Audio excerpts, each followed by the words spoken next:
I think it's safe to say, mate, you've had a busy morning. Very busy, very busy. The prince is always busy. Did you want to tell everybody about it? What you've been up to this morning? I was at the SACC in Glasgow, and I was working at one of the Comic Cons today. We had our Iron Girders stall, which was just advertising our upcoming shows. Our next show is March 29th, so you're in Glasgow, come along. And advertising our school, so trying to see if anybody wants to become a professional wrestler. Awesome and stuff like that. And if I remember right, doesn't Iron Girders obviously stream them live as well? Yes, we do. We stream on YouTube as well, so just follow the Iron Girders YouTube channel and you'll get to see all the upcoming matches, future matches, or past ones as well. Awesome. So we're talking to Prince Levi. We've got loads of stuff to talk about. Enough rambling on. Let's get into the intro.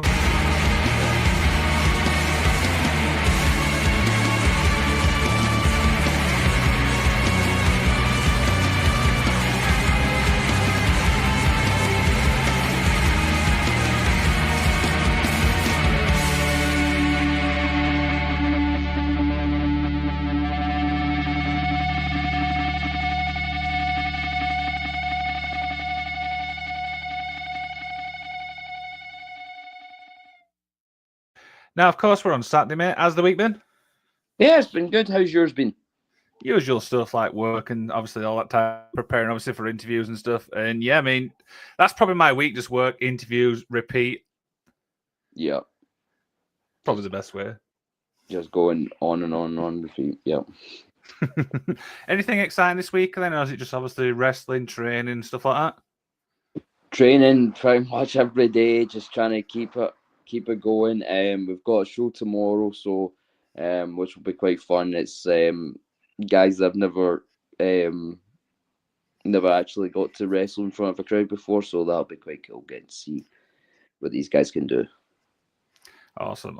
So yeah, mate, we're talking about obviously your career and stuff like that. So everyone has a career in wrestling. Everyone has a chapter. How does your chapter begin? So obviously, like watching wrestling, I was very I remember seeing the likes of John Cena and Edge. Those were the first two I saw. Thought John Cena was the coolest guy in the room, and I always wanted to be like him. So was a big John Cena fan. Funny now that he's turned heel, so I'm very kind of like, what's going on? Feels weird, but I like it. I think it's quite cool. And I started training at the GPWA, Glasgow Pro Wrestling Asylum. That was in November 2015. So one of my friends, he always was really into wrestling. He knew I was really into it. I always wanted to do wrestling because there was nothing really else that I thought I could see myself doing. And I remember I kind of drifted away from wrestling when I was a wee bit younger, and then I remember one night I turned the telly on. That was the first thing that came on and went, maybe there's a sign there. And then everything's just been kind of going the right way each time. So and now look at me, I'm here. So kind of worked out in my favour, and it's still working out. Yeah, absolutely. I'm just looking obviously at your thing now, and now you're trained obviously by Wolfgang. Is that correct? Yes, Wolfgang's my head coach, and having somebody like him, like he's really took me under his wing, treating me like he's his wee boy. So me and Wolfie are really close, and he's everything that the guys are doing in the WWE is like we get to hear it all and what they're looking for, and we're always training to be right when they're looking for new guys. Where they are, and we're like, we know what we need to do.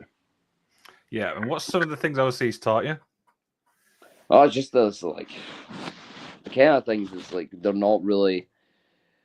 They just kind of like to see like how you can do so many moves, and they'll be like, "There, that's cool," but try and make a story. The story is what matters.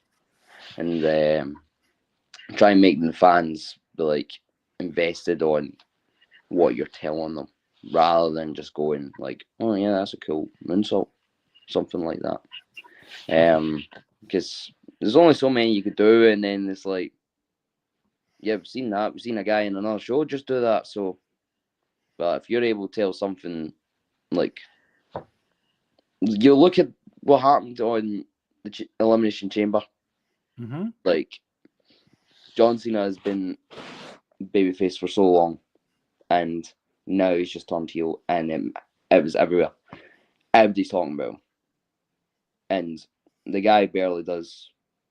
He doesn't do anything spectacular, but he tells the story, and that story that night was he turned his back on everyone.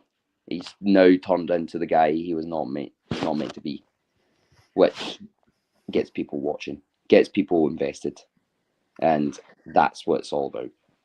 Yeah, and one thing a lot of people are saying though is the fact: is it too soon or is it too late? Obviously, because it's his retirement tour. Yep. Yeah, it's. I think, for me personally, I think this is probably the best time to do it, because it's like, this is the last time you're getting to do it. You got to do it now. And I think this is probably the perfect way to go out. He's getting to do something that he's not done in a very, very long time, and it'll be something that he's probably not used to. But for me as a wrestler, getting to watch somebody that I've watched since I was a wee boy and getting to see him try some new things makes me go, okay, what can I do to make that I could take and make him own? Yeah, absolutely. So it's just where any wrestler that you look up to, you watch their stuff and you go, okay, these are the guys I admire, and I want to do something that really people will go, oh yeah, he's taking that off of John Cena, or he's taking off The Undertaker or Shawn Michaels, but he's turned it a wee bit. He's changed it a wee bit, so it's made it his own. So, like, you always look up to your heroes and try and take ideas from them, but make it your own stuff. Absolutely. I've got to ask, I mean, Prince Levi, how does this all come about? Because it's such a unique name. So it's actually pronounced Levi. I do apologize, Levi. That's okay. So funny enough, the name Levi is actually, it's Hebrew, and it actually means, it's my real name. So it's Hebrew for Matthew, which is my actual name. So I remember my mom was like, "Why don't you become Levi?" And I'm like, "Okay, that's." And then she told me the meaning, and I'm like, "Wow, you know what? Why not try that?" And it seemed to work. And the Prince, that was we were at one of the Comic Con shows, and there was a wee fan saying, "Oh, Levi, he looks like a prince." And I remember Wolfgang came up to me and goes, "Why would you not be called Prince Levi?" And I'm like, "Okay." And funny enough, because there's one guy that I actually look up to and admire, which is Finn Balor, who's also named the Prince. So I was like, you know what? Cool, Prince Levi. There we go. Let's try it. It's the news. It's the next step of this, who Levi is. So now he's trying to be. Now he's the guy who's showing everybody, yeah, I'm the real deal, and the moves I do, and I say that I can do this, and I back up. Absolutely, absolutely. Everything I do in the ring. Absolutely. So one obviously big part of your career, of course, is Iron Girders, because you, of course, was the first ever Iron Girders champion. I mean, when you think of that role, there could be many, many champions, but you've got that like thing of saying, I was the first. Yep. It was that I remember, like, obviously the build up to the going to the tournament and leading up to getting to the final, and I'm thinking to myself, I'm like, how have I managed to get here? Because I'm just a wee laddie who just wanted to be a wrestler, had the dream, and something like this was like, this is your first time getting to have gold in your hand, something you've really worked hard for, and I just remember that whole night is a blur, to be honest. I just was in that moment, holding the championship, been told, "Well done, this is yours," and I'm like, "This is mine." I'm like, I don't know what to do, and I'm kind of going, because if there's footage, if you actually watch it back, you'll see me hold the championship, holding it up, and I go back down to my knees, and I'm just looking at it, and I'm looking around. I get back up, hold it, I go back down to my knees because I'm like, I don't know what to do with this. But no, it was that night. Was just amazing. No words can describe that. Especially like having my family there, having all my friends, the people I've trained with, and especially it's like I see the champions now. So like we've had multiple champions. We've had Eddie Castle, we've had Martin McAllister, we've had Luke Cairo, and just seeing where the championship's going now, I'm like, I'm proud of where it's going, especially from being the first champion. And people still go back today and say, "Oh yeah, this guy's the champ right now, but you were the first ever champion." And I'm like, people still like look at me and they still say, "Don't forget about him." So it's an accolade. Obviously, nobody can take away from you. That's what we're saying. Exactly. So I'm very proud to have that. So absolutely. So how did the coach thing come about for Ryan Girders? So, funny enough, this is a wee bit of a backstory on who I am. Mm-hmm. Kind of leading into how I became a wrestler, was my last year of school. So it was like career advisors are like, "What are you going to do when you leave school? Like, what kind of job you want to do?" And I always remember saying to them, "I'm like, I don't really know." And I remember that night when I turned on the telly, saw the wrestling, I was like, and I just remember having that feeling of loving it again. And I'm saying to myself, you always wanted to be a wrestler. Even when you were little, you wanted to do it. And all of a sudden now you want to do it again. So there's a reason why that came on the telly and why you had to see it again. To trigger that, to say, this has to be my career.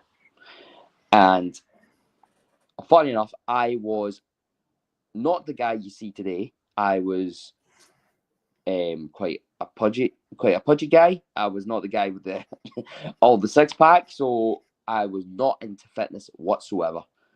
And I remember talking to my folks and saying, like, I'll never be that kind of person to be into like fitness. And they went, "Okay, but we think you will." And lo and behold, I went to college and got my coaching degree. Of being a sports coach, and Wolfie was very kind of like, "Why don't you try to be a coach at Girders? Because you've got the background of being a coach, you know what you're doing in the ring." And so he really helped me. GPW as well, because they were they had me help out with their intakes and stuff as well. So I got a wee bit of experience on doing that as well. So yeah, got to thank both schools for that, what they've given me. And on the kind of, for somebody who now looks at my whole life of like fitness and nutrition, I'm very grateful for what it's kind of like given me and where I am now, because I've accomplished so much because of that. Mm-hmm. And it's quite good to just try and pass it on to other people that like understand it is hard, and there's days where you're like, I don't want to do it, but those are the days that when you do it, you've accomplished something and you feel good about yourself. And at the end of the day, it's like we all want to feel good about ourselves. We all want to feel like we've done something for, not for others, but for you. And for even just playing a wee part in somebody's life, to be able to do that, it's brilliant. Love it. It's the best feeling ever, isn't it? It is, because there's like, it's funny because it's like, somebody in my family, they've got their wee kid, and I remember one day they came to one of the shows, and they went, just seeing the way I looked, they were like, oh, he's six pack and all this stuff and all these muscles. And now every time you'll see me and be like, look at my six pack, is it looking good? I'm like, yep, your six pack's way better than mine.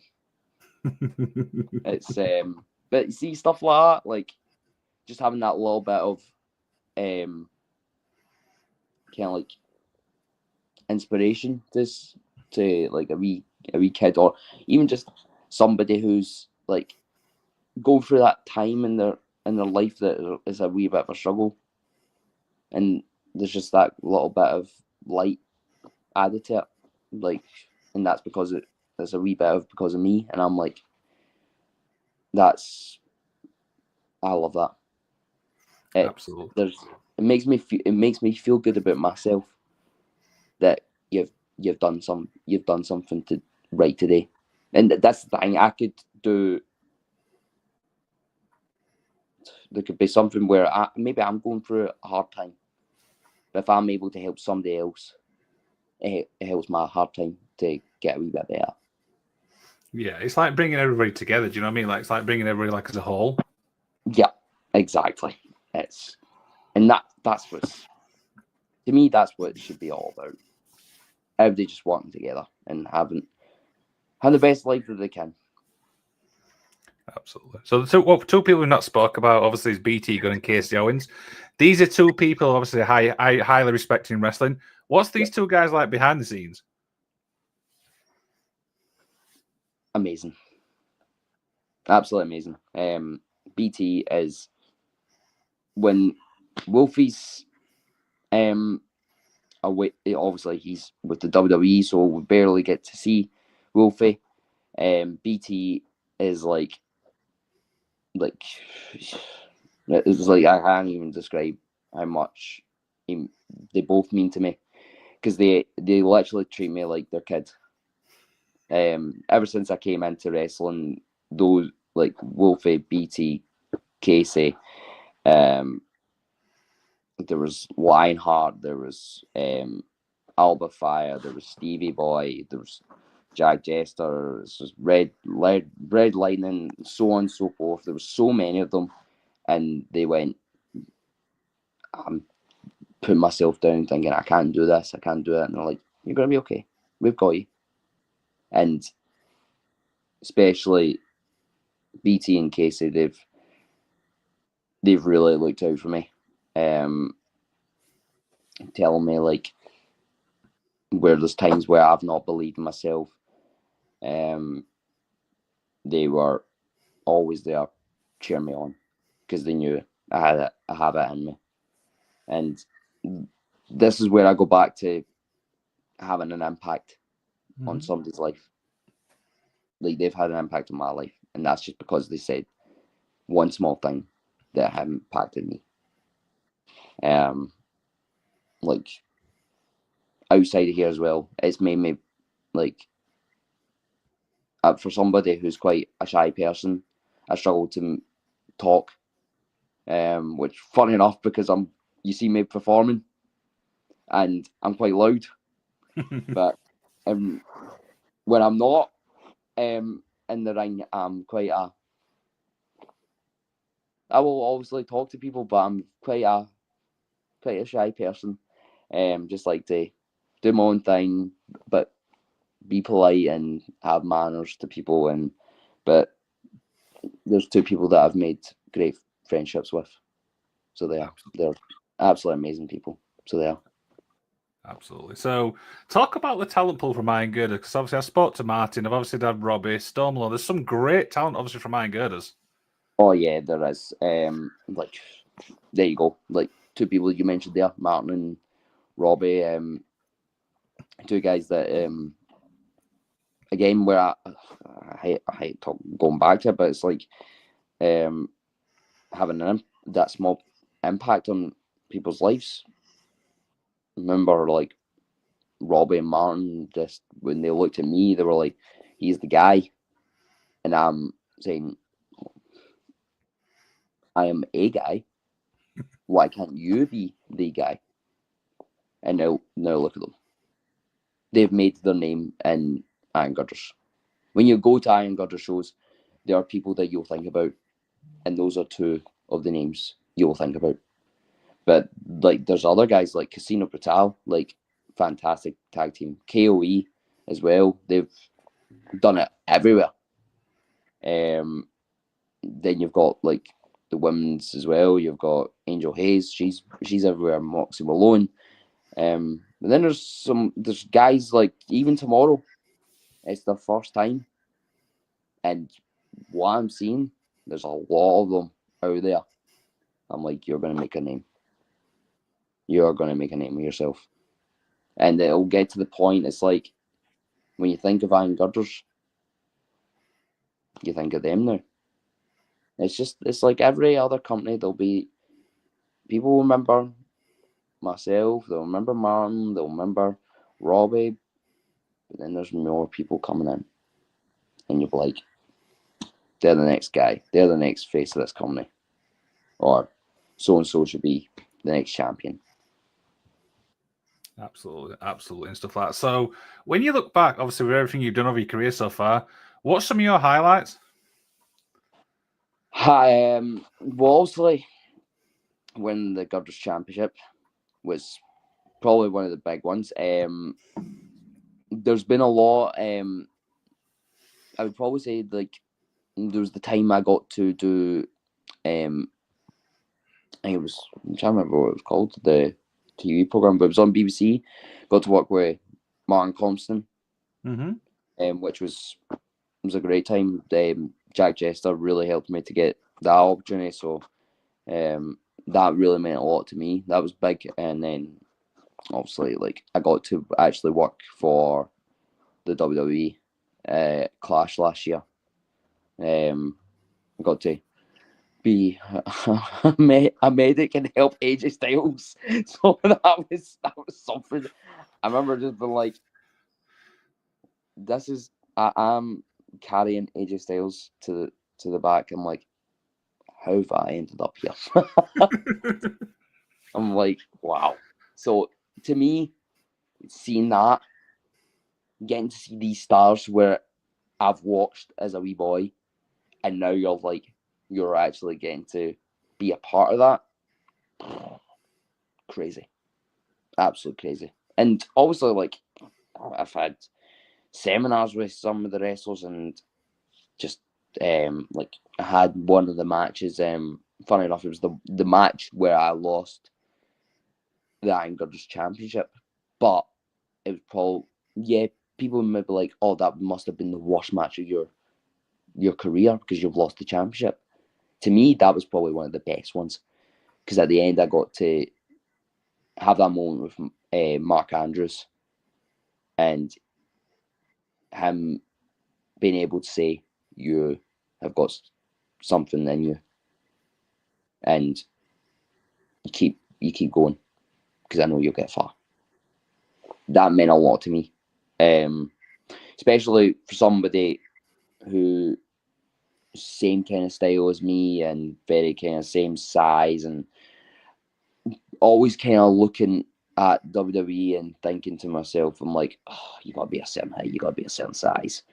But look at that guy. Mm-hmm. He went to WWE and he literally done what you could do in a great career.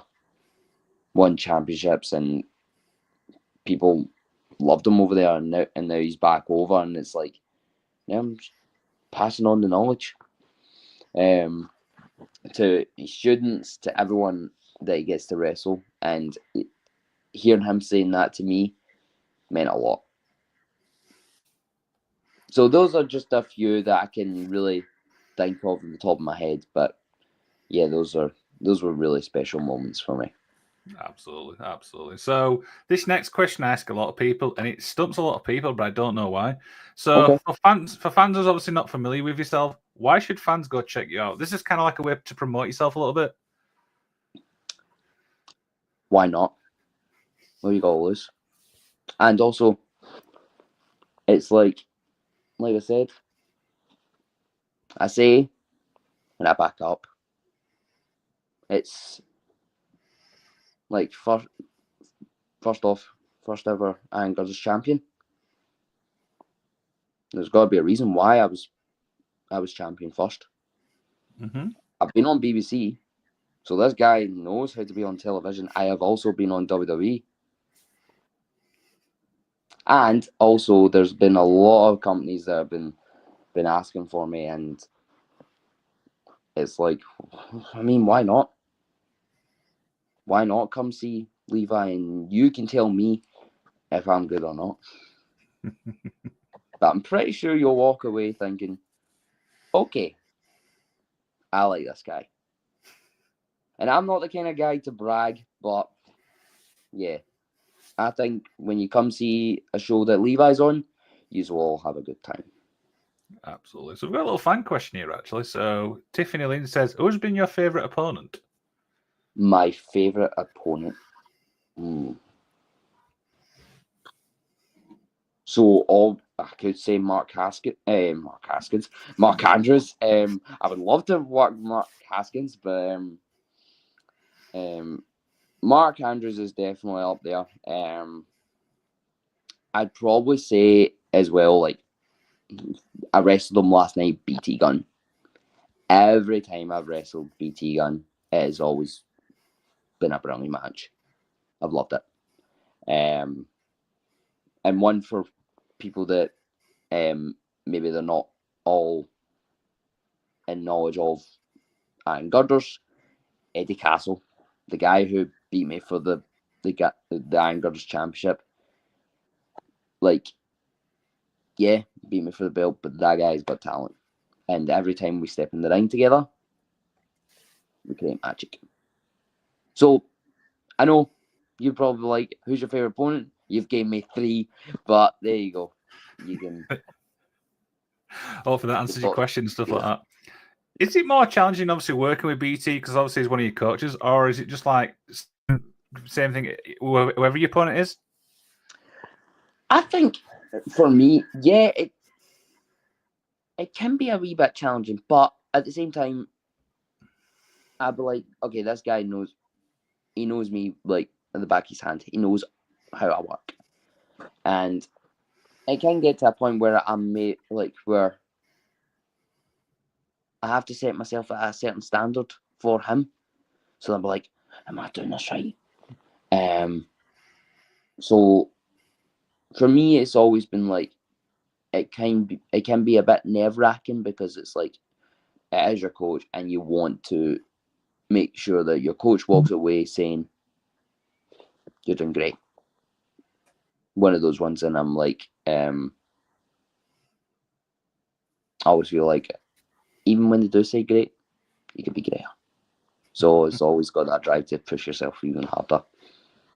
Yeah, absolutely. So being in the wrestling like as long as you have, what's the biggest thing wrestling's taught you? Well, there's a lot of things they have that's taught me, like have manners, make good connections with people, and just I had a few things in my brain there and it's gone. But I would definitely say the main thing is be respectful to everybody you know.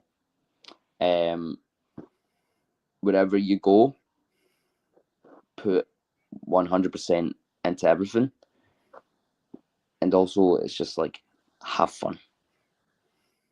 Because I think there's a lot that's happened in wrestling. A lot of people, they're so tense about it. And there's a reason why we wanted to be wrestlers in the first place, because we loved it. And we thought it was the coolest thing ever. And every time you were watching it, you would go onto trampolines, go on the couch, go on the bed, and you're doing wrestling moves, and you're bring beds, you bring trampolines, all that stuff, because it was fun.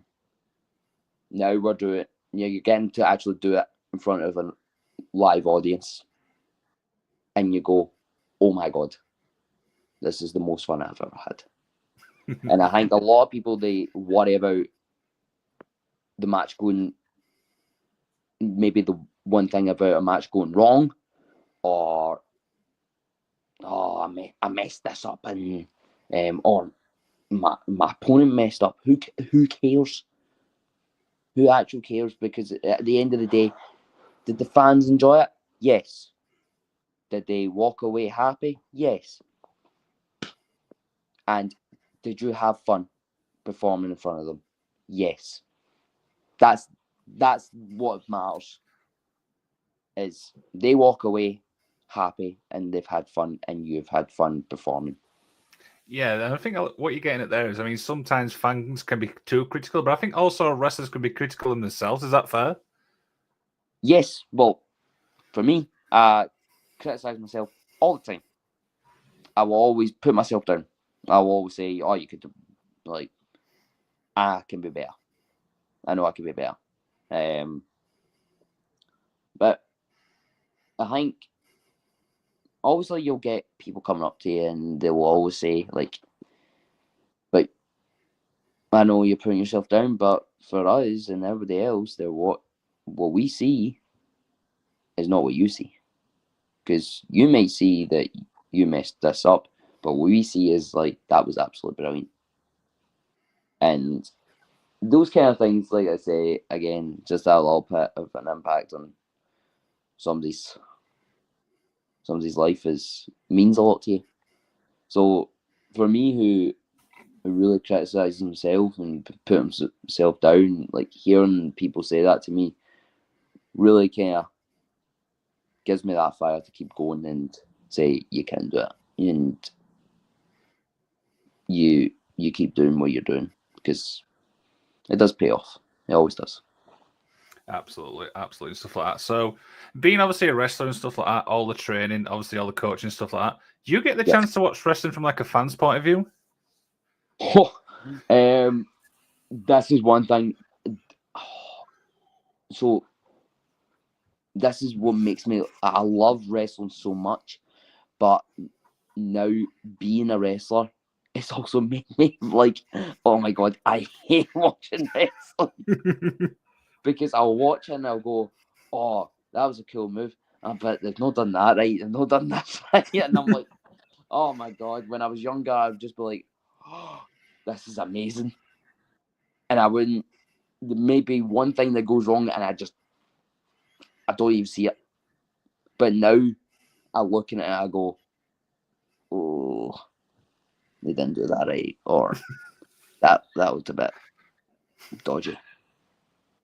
But it's like, I think the last time I watched it as a fan, like, or I felt like, oh my god, this is amazing, was watching it on telly. And I'll tell you another one, like being live as well. was Mania 40 when Cody won the championship. Like, watching everybody coming out, I'm like, wow. That was just, from a fan's perspective, seeing all those guys that made a big name, and then Cody finally getting the big one and making his name. You're like, that is just, there are no words for it. Literally, like I can't even tell you how much it means as a fan of wrestling, because it's like, I think it was probably one of the most like topped manias in a long time. That main event, and live, there's two stories. So obviously there's the WWE, when I got the chance to work at Clash of the Castle, and being there and being around these people, I'm like, oh my god, I feel like a wee boy. Like I remember there was like seeing some of these wrestlers, and then you're seeing your heroes. Like, you see Randy Orton walking past you, and you're like, oh my god, this man is a tank. And I look like he's wee kid standing next to him, and I'm just like, jeez, like basically fanboying over him, and I'm like, this is incredible. And the last one is, funny enough, I was down for, it was when the NXT UK was still happening, and we were down in, I think it was it London? Maybe in Blackpool. I think it was London. And I remember at the end, they had all the wrestlers circle around the ring. So I'm watching it, and we're clapping away, and obviously Wolfgang was on the show as well, so it was great to see my coach wrestle. And I remember him turning, and he saw me in the crowd, and he pointed at me and just gave me a thumbs up. And I felt like a fan. I was like, out of all those people, he saw a face he recognised and went, my boy's here, cheer me on. To me, I felt like a fan. Wow, that's made me smile just hearing that. See, even that, I've told you a wee story. It's made your day by just smiling. I made you smile. Absolutely. That makes my day. There you go. So if we look more questions, mate, also as we begin to wind down and stuff like that. You've done so much, obviously, in your career and stuff like that. Thanks for you, man. That's all. No problem. So yeah, what's next? Oh, what's next? Oh.